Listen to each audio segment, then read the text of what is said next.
Michelle and Steve mentioned it, it's your community. It's when something happens, I can take care of not only my family, because that's what we need to take care of first, myself, then my family, and then my neighborhood. If I can't take care of myself, I can't take care of my family, right? And then I can take care of my neighborhood. If I take care of myself, my family, my neighborhood, my community, and that's what it is. We work together as a team to mitigate the disaster that has come our way. Trained volunteers, disaster workers, that's what CERT is. You're trained. There's a fantastic training system that we go through to train certain personnel. On a side note, if you have a question, hold it till the very end, because I don't want to say I want to get through this, but I want to go through this PowerPoint real quick, and then whatever questions that we have at the end, we can answer them. So write them down, and we'll get into that time. Floods, medical ways, no matter what it is, major disasters, we're trained to an extent on some of those disasters. We check on neighbors, we talked about that. Suppress small fires. When I mean small fire, it's something like a trash can. We don't want you in there when the fire's getting going in the kitchen real heavy and you think, hey, it was a small stove, so I can take care of that. No, it's going to get big real quick. Plus, breathing all that toxic smoke, we don't want to be doing that also. So small fires can affect on light search and rescue, provide emergency medical aid. We have some really good training in medical aid. How to take care of broken appendix, how to take care of bleeding that's going from anywhere that you have, from your major arteries to wherever, how to take care of that. Psychological comfort to neighbors. How many of you did go to Katrina or know anybody that was at Katrina or have relatives at Katrina? And what was happening after the disaster happened? What do you think psychologically happened to everybody? It was difficult to overcome, and it still is. And it still is very difficult. So there is some psychological disaster psychology that we'll be talking about in that. I'm assisting in triage. Triage is simply a French word for to sort. So you're going through as many people as you can to help with triage. Not only people, but also your neighborhood. You're going through your neighborhood to make sure everything is okay. And then assisting first responders where needed. It's not just emergencies.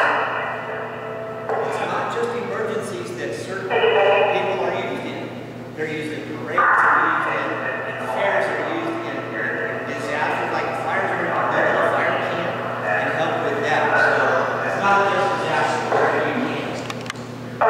When you are trained, we're more likely to assist in mitigation of an incident than to be prepared. If you know what to do when a disaster happens, then you're way ahead of the game, and that's what this training is all about.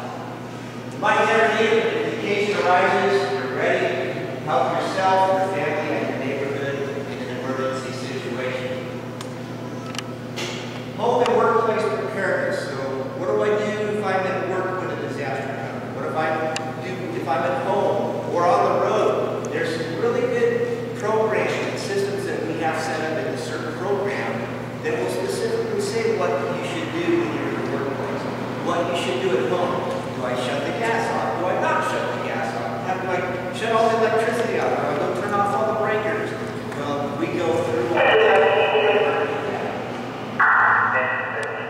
Preparing for disaster.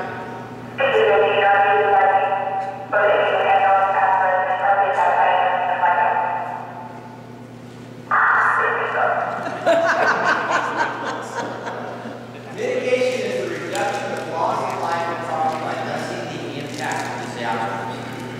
We lessen the impact by preparing for the disaster. How do we prepare? We plan. Planning is, okay, I need to have some training for us. Do I know what the disaster is going to be? No, I don't know what the disaster is going to be, but you know what? It might be that it knocks out the gas line, that knocks out the power, it compromises my house as far as the structural integrity.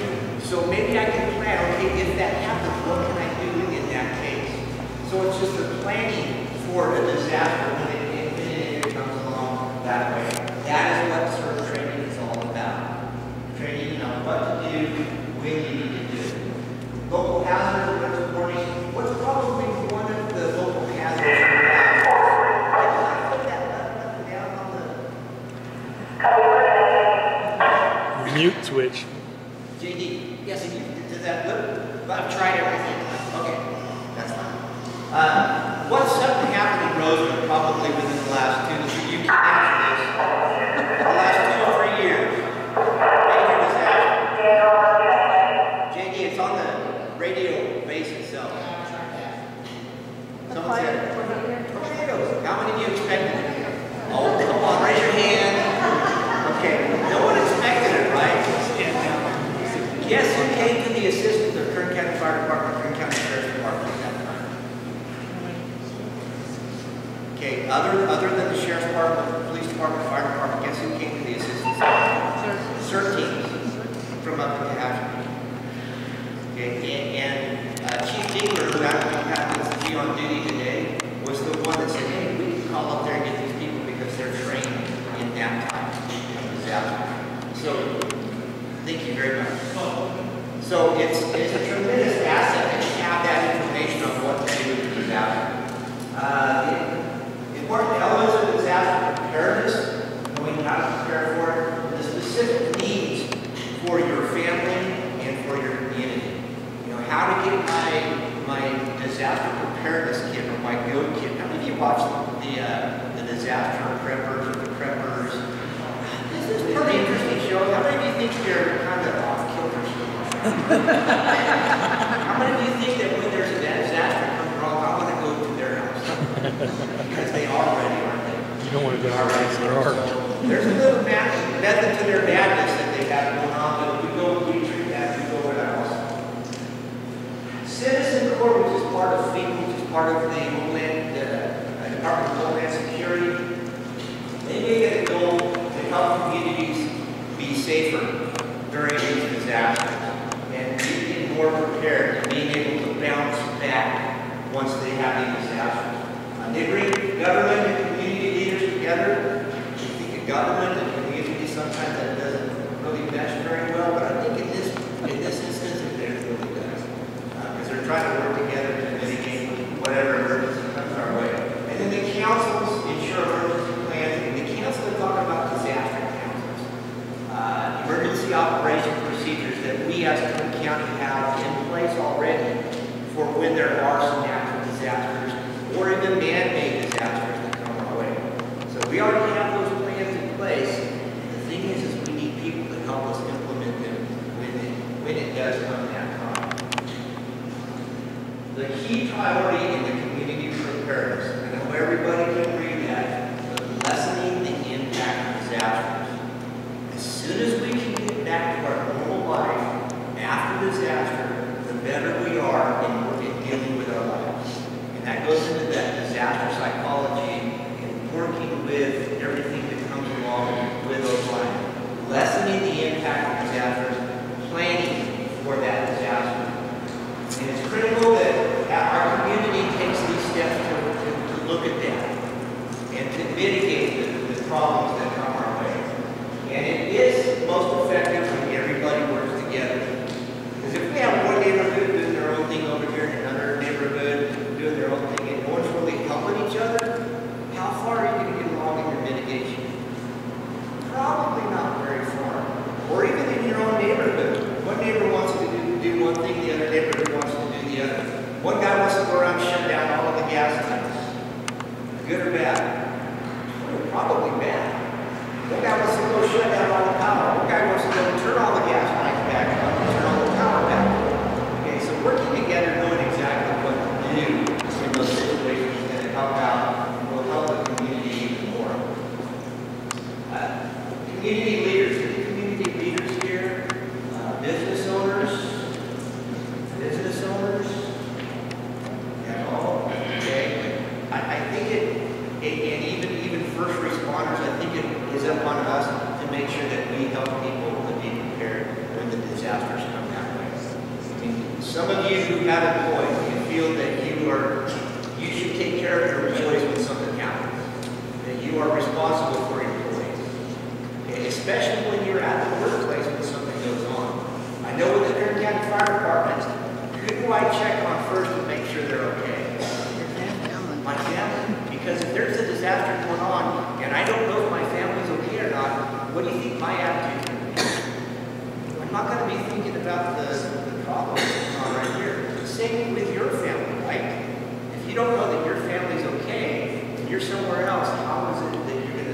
about what's going on with your family. If they're trained up to where they should be, then you probably have a better mental attitude when that disaster comes along. Again, the community leaders make sure that the facility, staff, everybody, the customers, everybody that they serve are prepared when this goes on. On a side note, Supervisor Zach Scribner was up at a meeting in Tehachapi. With all of that going on, we have another CERT member up there talking about the CERT program with Zach Scribner. Zach Scribner knows about the CERT program. He is very much on board with the CERT program, along with the chief of the fire department, Brian Marshall. So they're behind this whole program 100%. Just to let you know about that. Public, learn about community alerts warning evacuation.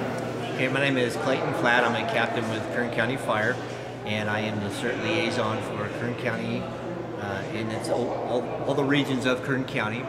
And tonight we just had an informational meeting for the CERT program in Rosamond. The turnout was just tremendous. It was actually more than expected. Quite a few people showed up. And CERT, you say, what is CERT? CERT is Community Emergency Response Team, and they are trained in mitigating any type of disaster that we have that might come our way. And the training is you're planning for a disaster. Even though you don't know what disaster it is, through training you can able to train for wildfire, earthquake, hurricane, tornado, whatever it is might come your way. Through all the different classes that we have, and there's 8 different units that we have, medical aid, working with bandages and how to take care of situations medical-wise. You have disaster preparedness. You also have earthquake preparedness. You have terrorism preparedness, or how to work with disaster terrorism. Also working with light search and rescue, how to deal with fires. It's pretty much what we deal with. And there's a lot of training, a lot of hands-on training. It's approximately 20 hours long, and it's not all at one time. You either be during the weeknight or different Saturdays, weekends in a row that you can do the training through that. All right. Any websites that they can go find out more about it? There are websites. You have Citizen Corps, which is a website. You can also Google CERT, and that will give you just a myriad of sites that you can go on and look at. There are some local sites that we have, KC Preparedness, that talks about being prepared for certain disasters.